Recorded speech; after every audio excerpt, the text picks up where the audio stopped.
Doctor, creo que ya podríamos empezar. Ya estamos la mayoría. Si ustedes algunos... Perfecto, vamos a empezar entonces. Ya. Ok.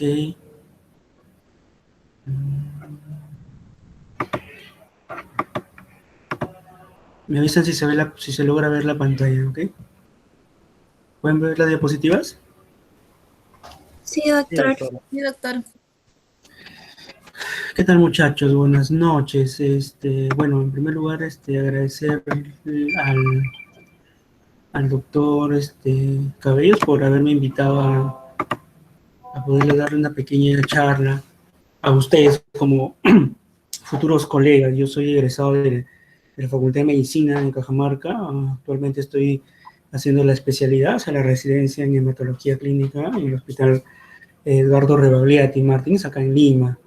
Ya pocos meses de salir de la especialidad, ¿no? Lamentablemente, como conversamos con tus compañeros, nos ha tocado vivir una época realmente sui generis, ¿no? Es un tiempo muy difícil para todos dentro de la formación de cada uno, ¿no? Al menos yo como ya médico, como ya residente, he aprendido mucho lo que es el tema de la pandemia, sobre todo el COVID, porque está muy alterado, pues está muy afín al tema de esto, del trastorno de la coagulación. Y ustedes que están en formación, me preocupa mucho siempre el que no vayan al hospital aún, porque ya deben estar yendo, ¿no? Pero bueno, con el paso de los días, el paso del tiempo, van a comenzar a ir. Y sin más preámbulos, vamos a empezar esto brevemente. Ustedes están haciendo semiología, ¿no? Medicina 1, entonces a eso básicamente nos vamos a enfocar, ¿no? Los trastornos de la coagulación, al igual que todos los temas hematológicos, son muy largos, muy extensos, son muy álgidos de entender muchas veces a la primera, ¿no? Pero ahorita nos vamos a enfocar en puntos claves que va a ser su base para cuando lleven medicina 2 y lleven hematología clínica, ¿no? Ya de repente con el doctor Lobato o conmigo, no sé si es que me van a invitar, y eso es importante, que ustedes tengan una base y ustedes ya saben, ya están en cuarto año, de aquí prácticamente les queda 2 años y viene lo que es el examen nacional de estudiantes de medicina, el ENAM. Y de esto preguntan, acá hay preguntitas de ENAM y yo voy a ser muy puntual en estas preguntitas que van a ser como que las pepas y ustedes van a tener que guardarlo ahí con letras de oro en su cuadernito y es posible que les vengan esas preguntas y esas preguntas le van a venir en su ENAM, le van a venir en su residencia y les va a ayudar mucho en el tema de la puntuación. ¿Ok? Bueno, el diagnóstico, ¿cómo enfocar a un paciente, no? La correcta identificación de un trastorno de la hemostasia requiere la realización de una cuidadosa historia clínica y exploración física. Previamente, la determinación de pruebas biológicas que nos permitan caracterizar el defecto subyacente. La evaluación clínica puede determinar si la anomalía reside en los vasos sanguíneos, en las plaquetas o en el sistema de coagulación. El examen físico revela las características del sangrado, el carácter espontáneo o provocado puede interesar un trastorno congénito o adquirido. Y eso es verdad. Tú estás en emergencia, en el hospital de guardia, y te llega un paciente con petequias, ¿no? Las petequias, como lo vamos a ver más adelante, son micro hemorragias a nivel de la microcirculación sanguínea. Y las petequias están asociadas a una disminución de las plaquetas o a una hipofuncionalidad de las plaquetas. Y no es lo mismo que te vea un paciente con un hematoma. Un hematoma puede que el paciente tenga unas petequias muy bajas, pero a la vez tenga una alteración del perfil de coagulación, o sea, el tiempo de protrombina, el tiempo de trombina, el fibrinógeno, etcétera, etcétera, etcétera. Es por eso que cuando te llega un paciente con un sangrado visible, con petequias, con equimosis, con hemorragia gingival, hemorragia digestiva baja, hemorragia digestiva alta, con melena, con una hemorragia cerebral ya por tomografía, usted tiene que saber identificar por qué ha sido, cuál es la causa y cuál es el factor de riesgo que tiene este paciente. Entonces, lo principal, como ustedes como estudiantes de medicina, de medicina 1, que están en semiología, vamos a tener que hacer una buena evaluación clínica de un paciente con diátesis hemorrágica, un paciente que viene sangrando o que viene con signos de sangrado. ¿Tiene historia de hemorragia? hay que hacerse esa pregunta. ¿El paciente siempre ha sangrado o el sangrado es de nuevo, ¿no? Hay una hemorragia digestiva, o sea, hay melena, hay hematemesis, o sea, hay vómitos porráceos, hay vómitos con sangre rojo rutilante. La hemorragia ha sido tras la extracción dental o alguna intervención quirúrgica. Hay hematuria, hay historia de enfermedad hepática o renal, hay una hemorragia tras pequeños traumatismos, hay una hemorragia nasal, hay hemorragias múltiples, hay hemorragias menstruales, hay hematomas espontáneos, hay una hemorragia articular, presencia de sangre en las heces, existen antecedentes familiares de sangrado, recibe el paciente algún tratamiento farmacológico. Entonces, te viene un paciente a tu consultorio, a tu emergencia, y viene el paciente con un hematoma en abdomen gigante, ¿no? Entonces tú tienes que hacerle estas preguntas, o tienes que tú hacerte estas preguntas de cajón, ¿no? O un paciente con petequias, con equimos, con sangrado gingival, como le dije, tienes que hacerte esas preguntas. Para empezar a hacer tu historia clínica, tu anamnesis y llegar a un correcto diagnóstico y posterior tratamiento. Entonces, la hemostasia, el trastorno de la hemostasia se divide en una hemostasia primaria y una hemostasia secundaria. Vamos a ver si se puede ver el puntero. Esto es... ¿Se ve? ¿Sí, no? Sí, doctor. ¿Se ve el puntero, chicos? Ok, ahora estoy acá mejor. Entonces, el trastorno de la hemostasia puede ser una alteración de la hemostasia, o sea, mejor dicho, la hemostasia puede ser primaria o puede ser secundaria. La hemostasia primaria está relacionada con la alteración de las plaquetas y la hemostasia secundaria ya con una alteración de la coagulación. Entonces, vamos a enfocarnos. Un paciente que tiene un trastorno de la hemostasia primaria puede ser... Hay una alteración de las plaquetas. Ahora, esta alteración de las plaquetas puede ser porque las plaquetas están bajas, o sea, una trombocitopenia, ¿no? O las plaquetas están normales, pero las plaquetas no funcionan. O sea, hay una disminución de la función de las plaquetas. Si las plaquetas están bajas, te preguntas, entonces, ¿la médula ósea no produce? O sea, la médula ósea del paciente no está produciendo. Si la médula ósea no produce, entonces estamos en un cuadro de un paciente con una anemia plástica. Como llegas al diagnóstico, mediante un aspirado de médula ósea. Aquí en el hospital, por lo general, siempre, todos los días creo que hacemos aspirado de médula ósea.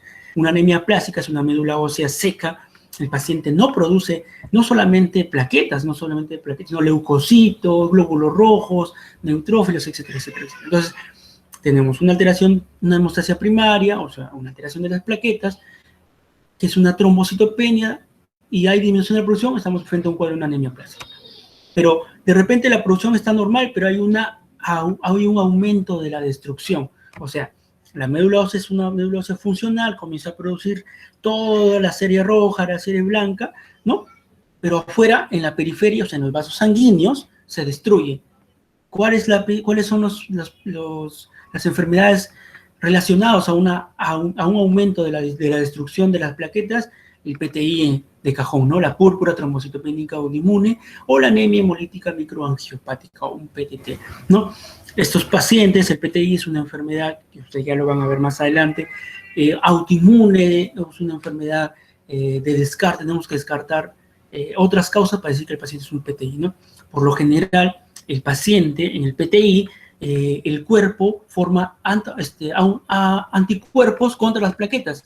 Entonces el cuerpo, el organismo reconoce a las plaquetas del ser humano, del paciente, como células extrañas y comienza a destruirlas, ¿no?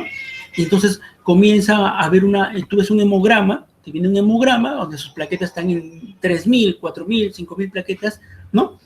Pero la médula ósea está normal, entonces es porque hay una destrucción afuera, o sea, una púrpura trombocitopénica inmune. ¿Hasta ahí todo claro? ¿Hasta ahí me entienden o no? Sí, doctor. Hasta ahí vamos bien, ¿verdad? Muy bien. Lo segundo es, ya no hay trombocitopenia, o sea, tenemos las plaquetas normales, pero hay una disminución de la función plaquetaria, o sea, las plaquetas no funcionan.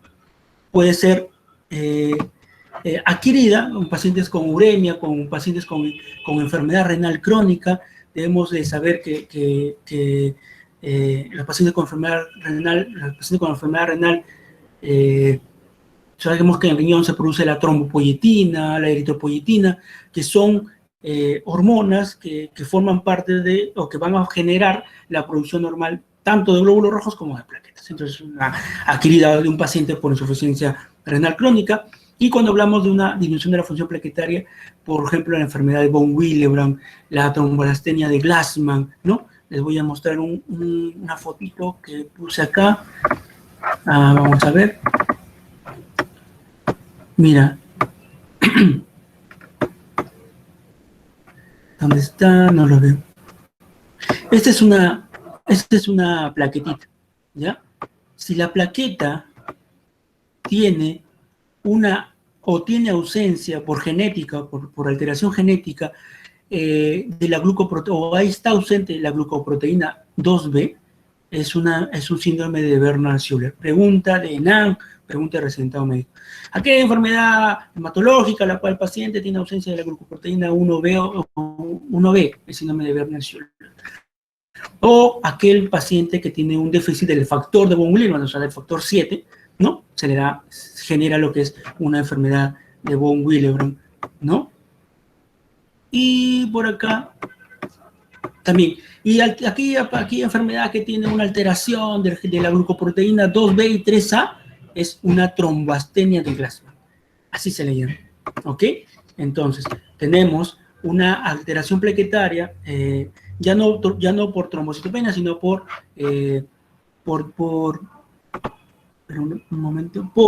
la disminución de la función plaquetaria congénita, o sea, una alteración del factor 7, von Willebrand, una de la glucoproteína 1B o de la glucoproteína 2B o 3A, una trombostenia de Glassman, ¿ok? Son raras, obviamente, ¿no? Y nos vamos a lo que es la hemostasia secundaria, una alteración ya de la coagulación.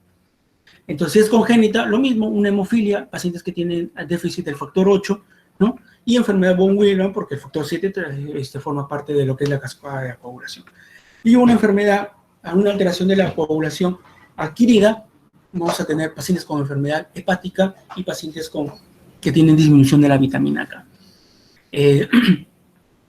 Esto, por ejemplo, ¿en qué pacientes podemos ver una alteración de la coagulación secundaria a una disminución de la vitamina K? Por ejemplo, un paciente que tiene una coledocolitiasis, la coledocolitiasis o un cáncer de colédoco. La vía biliar está obstruida, ¿no? Entonces la bilis que se forma en la vesícula no pasa a lo que es la vía biliar, se obstruye. Entonces, al no pasar, la vitamina K es una vitamina liposoluble que necesita juntarse o unirse a grasas para que pueda ser reabsorbida. Entonces, al haber una obstrucción, al no haber un pase del líquido biliar y que la vitamina K no se pueda juntar, entonces va a generar un trastorno de coagulación. ¿Por qué? Porque hay factores de coagulación dependientes de vitamina K. Ahora, ¿cuáles son los factores de coagulación dependientes de la vitamina K? ¿Quién sabe? ¿Quién sabe?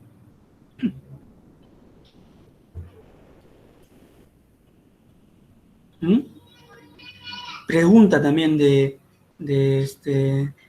sus exámenes, tienen que apuntarlo. ¿Alguien? El factor 2, ¿qué más? El factor 7, ¿qué más? El 9 y el 10. 2, 7, 9, exactamente, ¿no? Entonces, va a haber ya una alteración. Entonces, como ustedes ya ven, como ustedes mismos lo han dicho, son factores de coagulación y van a estar alterados y obviamente el paciente va a tener una alteración en su perfil de coagulación y va a venir sangrando. Eso pasa en los pacientes cirróticos. Un paciente cirrótico tiene una enfermedad hepática, no produce vitamina K, y tú ves un perfil de coagulación súper alterado, fibrinógeno por los suelos, el TP por los aires, el TTP prolongado, etcétera, etcétera. ¿Cómo se corrige? En teoría debería corregirse la enfermedad de fondo, pero ¿no? debemos corregirlo con lo que es plasma fleco congelado, ¿no? o ponerle vitamina K. ¿Ok? Entonces, vamos a este ítem en lo que es la producción, ¿no? Entonces, tenemos una trombocitopenia donde hay una disminución de la producción. En la médula ósea, ¿no? Es donde se genera la fábrica de la sangre, como siempre le digo a mis pacientes antes de hacerle alguna biopsia, alguna aspirada médula ósea, aspiramos al paciente, le hacemos una aspiración de médula ósea, sacamos muestra, le damos al microscopio y vemos que es una médula ósea hipocelular, o sea, no hay células, está escaso, estamos frente a una anemia aplásica o un síndrome mielodisplásico o un paciente que consume drogas, ¿no? O un paciente inclusive alcohólico. Estos pacientes que consumen drogas, que vamos a ver más adelante, pueden generar anemia aplásica. Sobre todo pacientes que están inclusive post-quimioterapia. Algunos quimioterápicos son aplaciantes. Si tenemos una médula ósea normocelular, o sea, o hipercelular, o sea, aspiramos, le aspiramos al paciente, le damos el microscopio y la celularidad está normal, ¿no? La celularidad está normal. Entonces, estamos frente a un síndrome mielodisplásico, que es un síndrome mielodisplásico, su mismo nombre lo dice. Significa que la serie mieloide, ¿no? Los linfocitos, etcétera, etcétera, las plaquetas, todo, son displásicos, o sea, tienen formas aberrantes. Y como tienen formas aberrantes, no funcionan. Entonces, al no funcionar, se va a evidenciar en el hemograma como una plaquetopenia en este caso, ¿no? O como una anemia, o como una neutropenia, o como una linfopenia, ¿no? Las leucemias, tú aspiras a un paciente con leucemia y la médula ósea está normal, pero también están alteradas sus funciones de las plaquetas, entonces no están funcionando y se evidencia en el hemograma o en la periferia como una plaquetopenia, ¿no? Anemia megaloblástica. ¿Saben que la anemia megaloblástica es anemia por deficiencia de qué vitamina? De la vitamina B12, ¿no? Entonces, cuando hay una anemia megaloblástica, pacientes que son veganos, o sea, viene un paciente, doctor, pucha, estoy con anemia, ¿comes carne? No. ¿Comes hígado? No. ¿Comes sangre? No. No come nada. ¿Qué comes? Lechuga, pucha. Entonces tú ves su hemograma y efectivamente hay plaquetas bajas, ¿no? Pero el volumen corpuscular medio está alto, son células grandes, es una anemia megaloblástica, un paciente que no consume vitamina B12. Entonces tú le haces un aspirado, la médula ósea está fabricando normal. Entonces vas a ver células grandes, los megacariocitos, que son las mamás de las plaquetas, están grandes, gigantes, ¿no? Entonces no son funcionales. Y la hemoglobina paroxística nocturna. Y hay pacientes que la producción de plaquetas disminuye no porque sea hipocelular o que sea normocelular, sino porque hay un reemplazo celular. O sea, la médula ósea está siendo invadida por cualquier cosa, por tejidos fibróticos, un paciente de cáncer terminal, una mieloptisis y un granuloma por tuberculosis. La tuberculosis, por ejemplo, puede ser una tuberculosis sistémica y llega a médula ósea o al hueso y lo toma el hueso y lo fibrosa, o hace un granuloma, entonces obviamente es una médula ósea que no va a producir, ¿no? Muy bien. Y pasamos a lo que es la destrucción. Como de primer cajón, como le dije, ¿cuál es la enfermedad más importante de todas estas que hemos visto? Es la APT, la púrpura trombocitopénica autoinmune, ¿no? O trombocitopénica idiopática inmune. Entonces, va a haber un aumento de la destrucción. Entonces, vamos a tener una médula ósea hipocelular. Cuando tengamos una médula hipocelular, estamos frente a un PTI, pacientes con infecciones secundarias como HIV, virus de hepatitis C, virus de herpes simple, pacientes con lupus, síndrome antifosfolipídico, leucemias, linfomas, algunas drogas como la heparina, la vancomicinas, las sulfas, ¿no?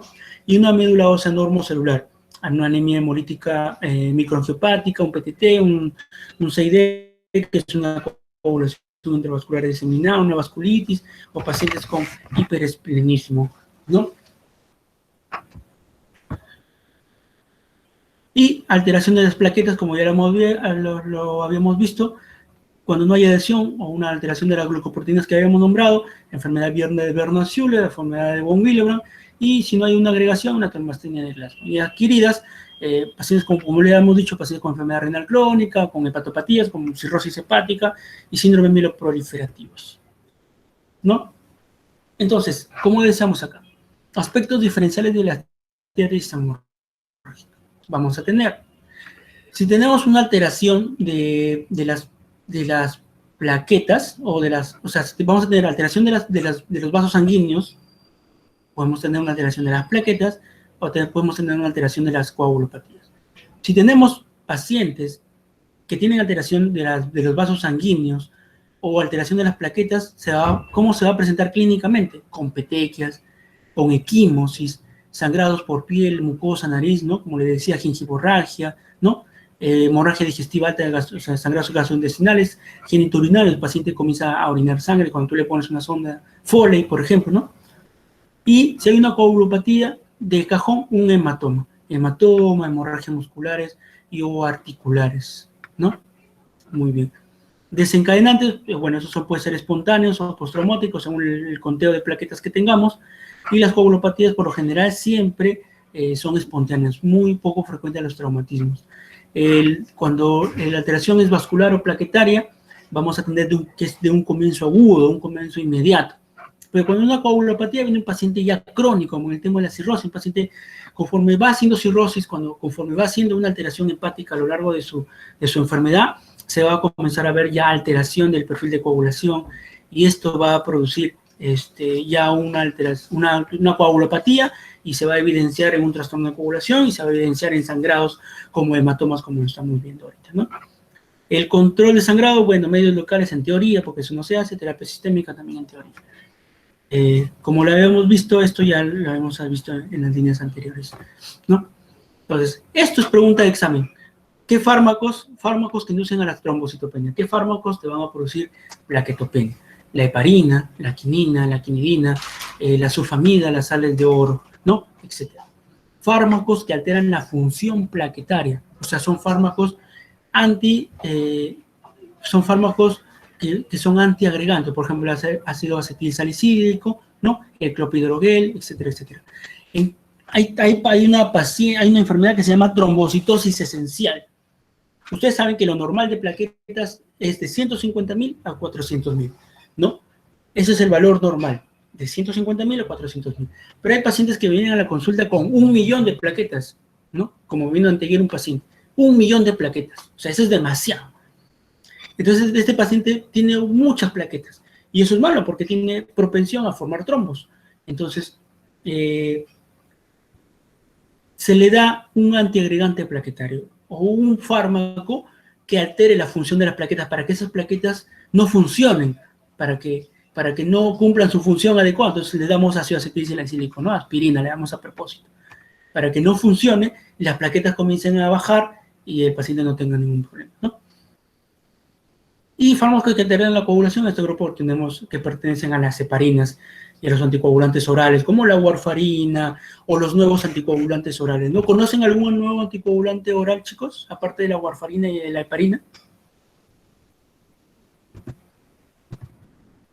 El doctor que hable va a poner un punto extra en el examen.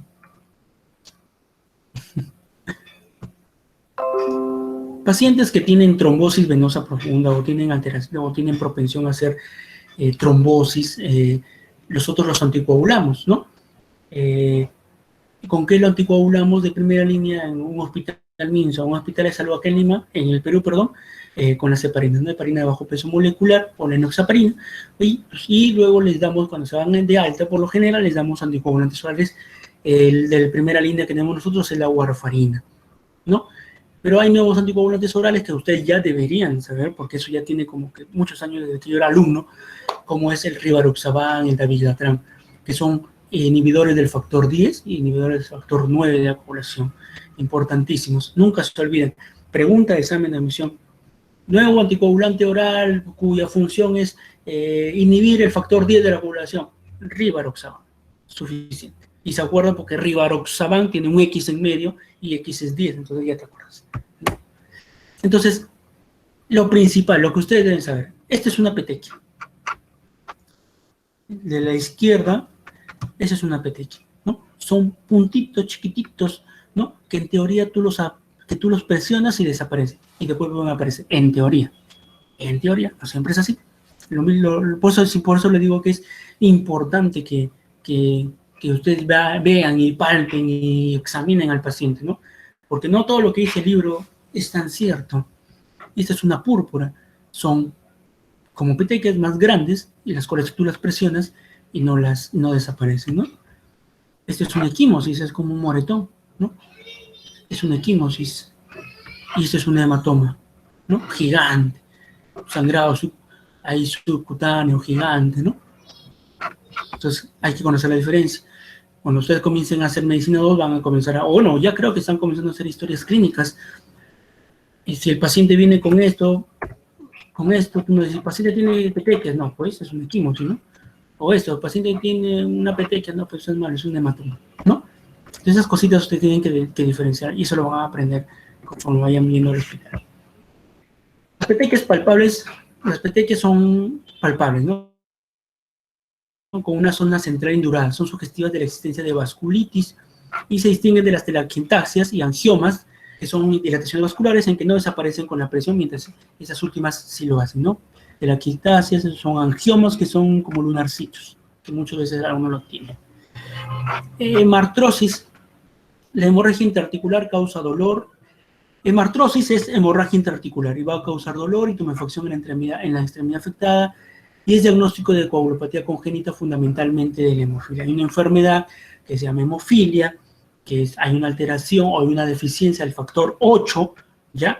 Es la hemofilia A. La hemofilia A es deficiencia del factor 8A y la hemofilia B es alteración del factor 9. Entonces, estos pacientes hemofílicos que tenemos por montones, que no tienen factor 8, tienden a hacer hemartrosis. Entonces tú agarras y viene estación de emergencia, tranquilo, así sentadito, y viene un paciente con dolor, doctor, me duele la rodilla, las dos rodillas y se me han hinchado horrible, y tú las ves y están pues, justo las dos rodillas están pues, grandes, calientes, con signo de flebosis.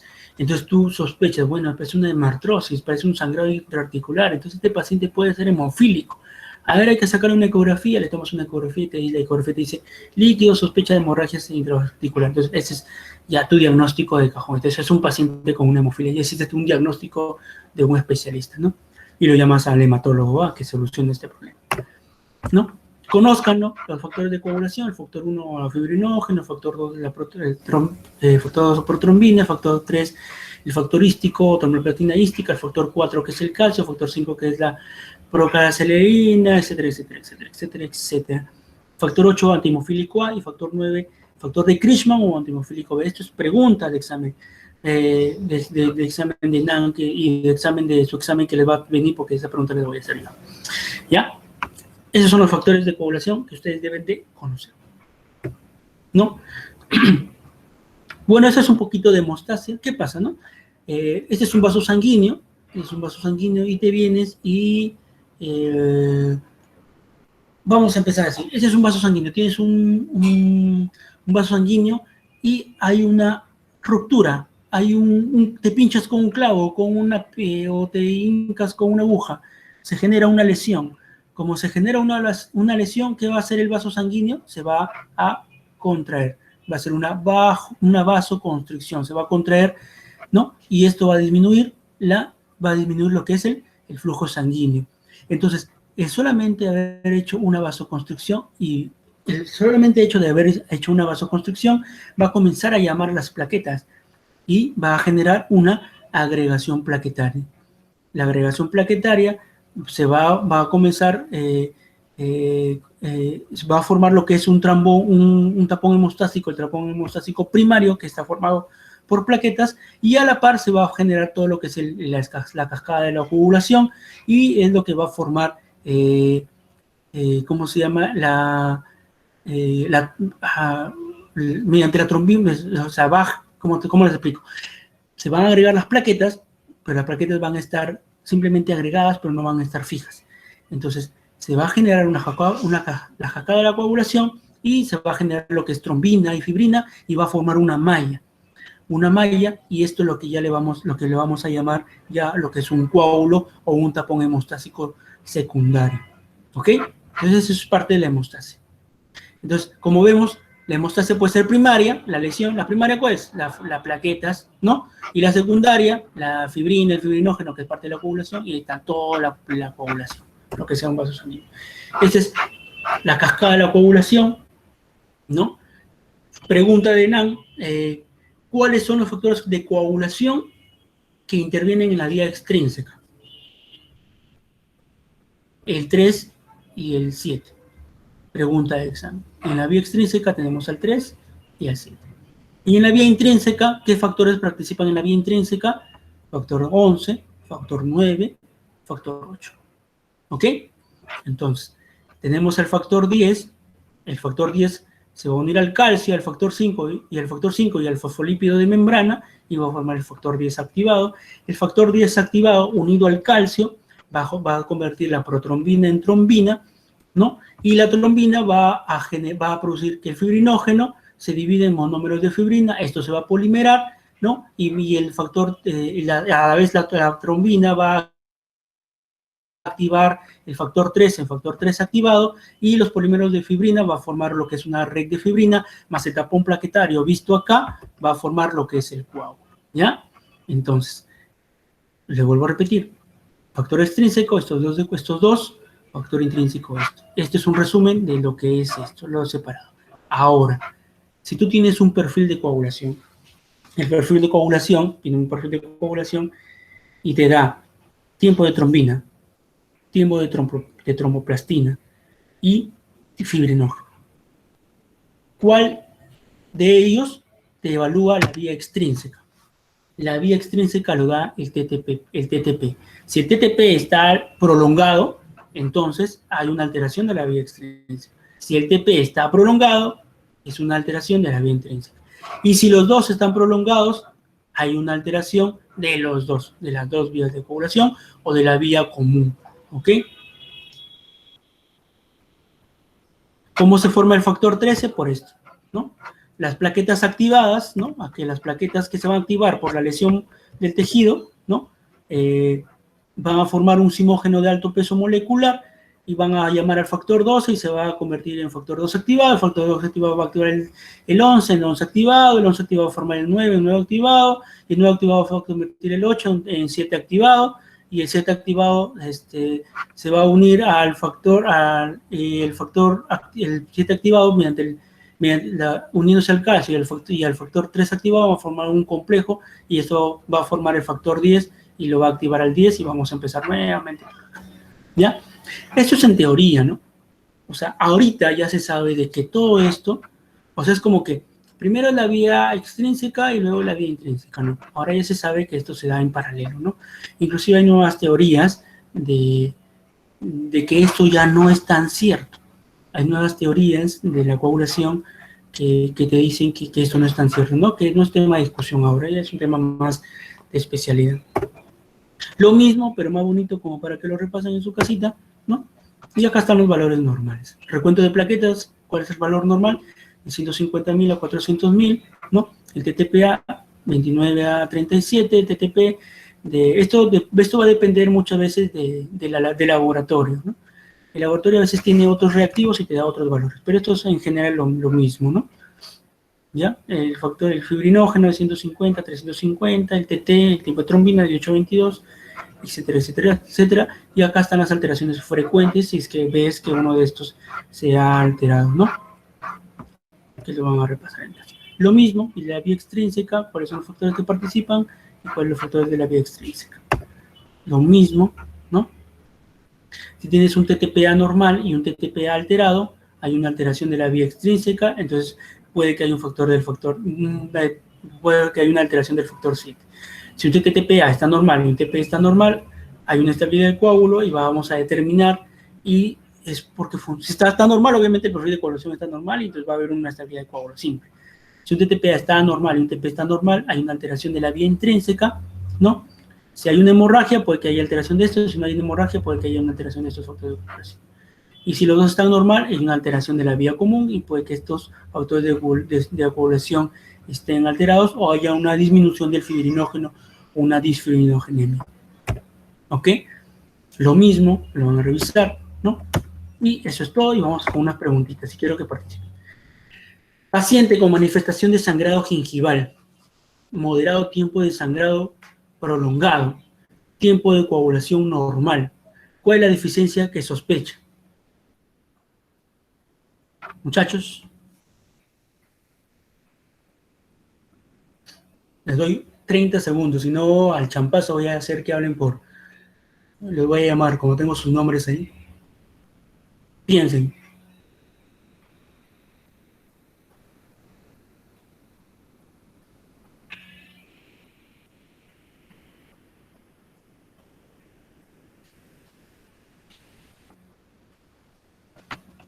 Les voy a ayudar. ¿Cómo vemos que hay una alteración de las plaquetas? Antes, mucho antes, hacíamos lo que se llamaba tiempo de sangría. Tú agarrabas al paciente y con una agujita le pinchabas la orejita. Y tú veías y controlabas con tu reloj cuántos segundos se demora en hacer un trombo, ese sangradito. Pero eso ya se quitó, eso ya no se usa porque obviamente es muy subjetivo, muy operador dependiente, ¿no? A eso va esta pregunta. Un paciente que viene con sangrado y dice que el tiempo de sangrado es prolongado, o sea, ellos le han medido que el tiempo de sangría es largo, ¿no? O sea, ya sabemos, pero el tiempo tiene un tiempo de coagulación normal, ¿cierto o no? ¿Ya? ¿Se ubican o no se ubican? A ver, Milagros, lo siento Milagros, es la primera que aparece en mi lista. Milagros Lisset. ¿Qué piensas, Milagros Lisset, de esta preguntita? Equivóquense, chicos, ¿ah?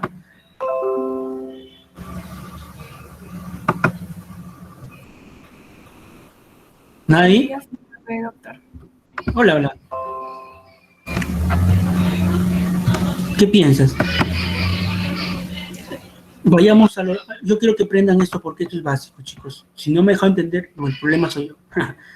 Miren, hay una alteración plaquetaria, o sea, hay una hemostasia primaria y hay una hemostasia secundaria. Entonces, el paciente puede venir con alteración de las plaquetas o puede venir con alteración de la coagulación. ¿Me entiendes? La pregunta que te dice, de que le han tomado el tiempo de sangría y es prolongado, o sea, hay una alteración de las plaquetas, pero su coagulación está normal, ¿no? Entonces, ¿qué tiene el paciente? ¿Una alteración de dónde? ¿No? Tiempo de sangrado prolongado, el tiempo de coagulación está normal. ¿Cuál es su problema? Plaquetas, pues, ¿no? Respuesta correcta, plaquetitas. ¿Me entendieron o no me entendieron nada? Siguiente pregunta. Los dejo pensar. Esta es un poquito más complicada, pero para que lo tengan en cuenta. Varón de 26 años que es llevado a emergencia por desorientación fluctuante y palidez reciente. El paciente está pálido, está desorientado. El examen de laboratorio tiene una hemoglobina en 7, o sea, está con una anemia severa. Plaquetas en 70.000, o sea, están bajas sus plaquetas, porque lo normal es 150.000 a 400.000. Reticulocitos 6%, o sea, si es más de 2, significa que la médula ósea está produciendo glóbulos rojos, o sea, que no hay una alteración en las plaquetas, en la médula ósea. Hay esquistocitos, miren. ¿Saben qué son esquistocitos, chicos, o no saben qué son esquistocitos? Hay esquistocitos, 2 cruces. Hay enfermedades, como las anemias hemolíticas microangiopáticas. Las plaquetitas son células grandecitas. Entonces, cuando viajan por el torrente sanguíneo, hay pacientes que tienen los vasos sanguíneos muy chiquititos, secundarios a una enfermedad inmune, pero los vasos sanguíneos son muy chiquititos. Entonces, los glóbulos rojos y las plaquetas que pasan por ahí están siendo destruidas. O sea, pasan por esos vasos sanguíneos chiquititos y como no entran, pujan para entrar, se van a romper los glóbulos rojos y se van a romper las plaquetas.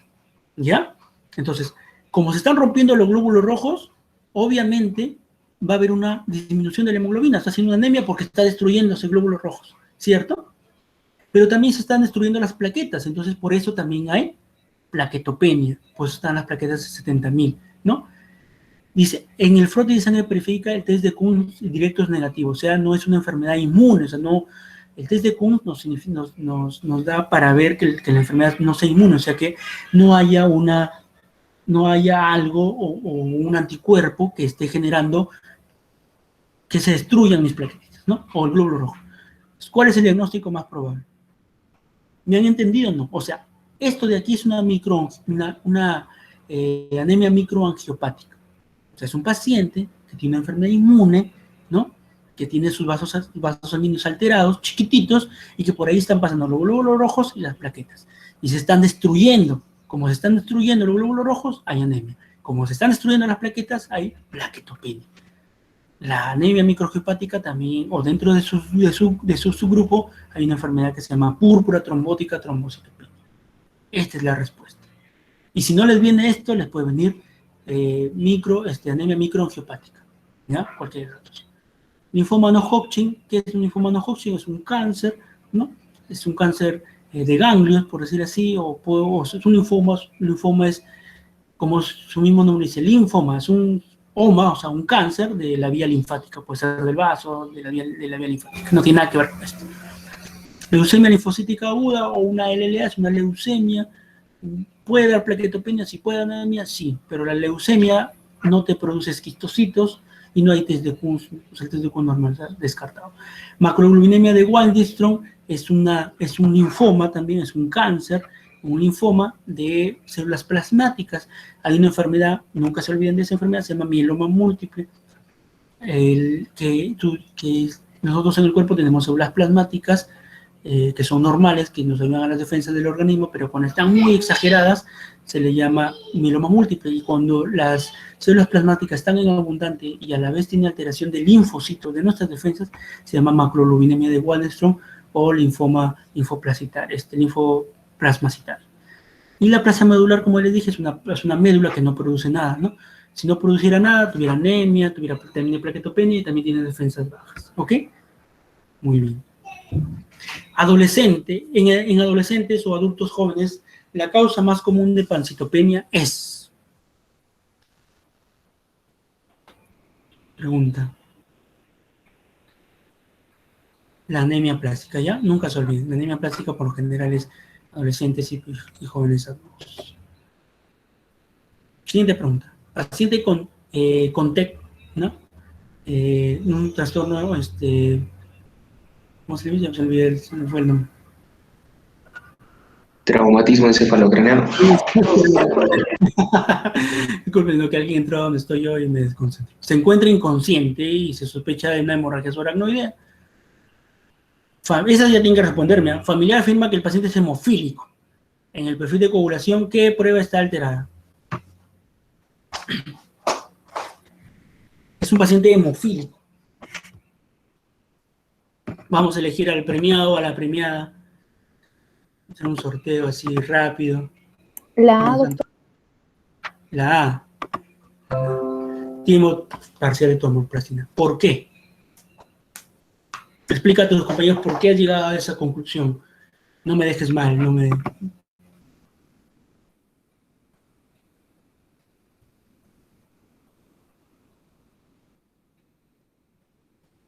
¿Mm?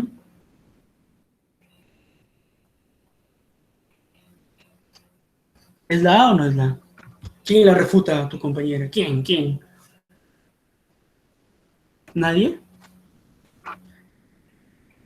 Yo les dije, ¿no? Una paciente con hemofilia tiene alteración de qué factor de coagulación. En la hemofilia, el factor 8. Yo por las puras estoy claro. Entonces, acá, ¿cuál de los dos? El TTP tiene la vía intrínseca del TTP y tiene alteración del 7 y del 3. Y el TP tiene alteración del 11, del 9 y del 8. Entonces, ¿qué va a haber alterado? El factor 8. ¿Y cuál en qué se evidenciar? En el tiempo de protrombina. Entonces, ¿cuál es la respuesta? Tiempo de protrombina. ¿Ok? Perfecto. Última pregunta y nos vamos a desayunar, a cenar. Un paciente que desde muy temprana edad presenta sangrado excesivo o anormal, luego de traumatismo leve,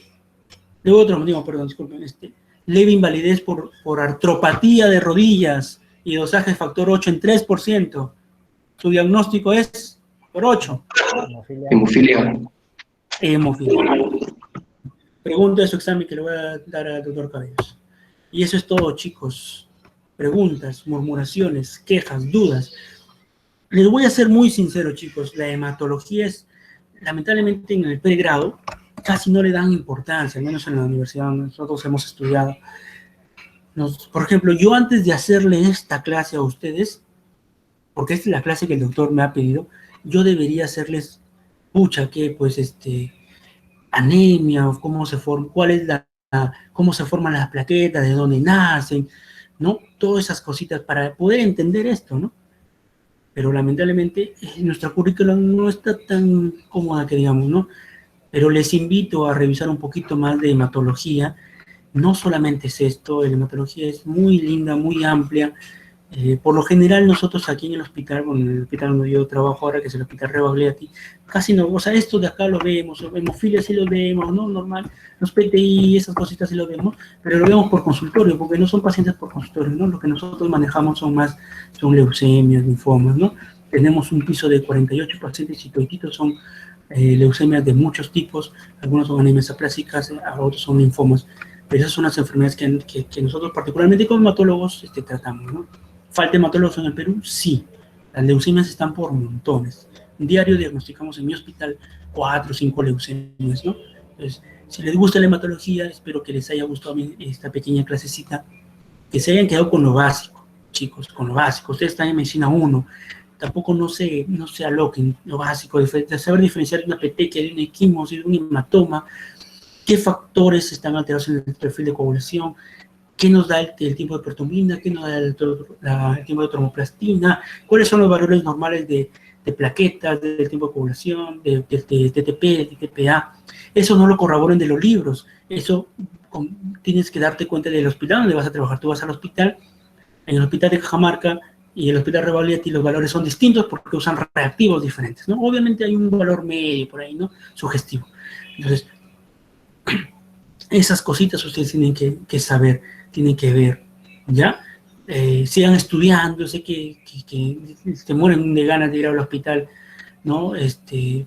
Pero ya va a venir tiempo, si van a hacerlo bien. Cuídense bastante, cuiden sus familias. Y bueno, ¿alguna pregunta, chicos? Si no, siendo las 7:50.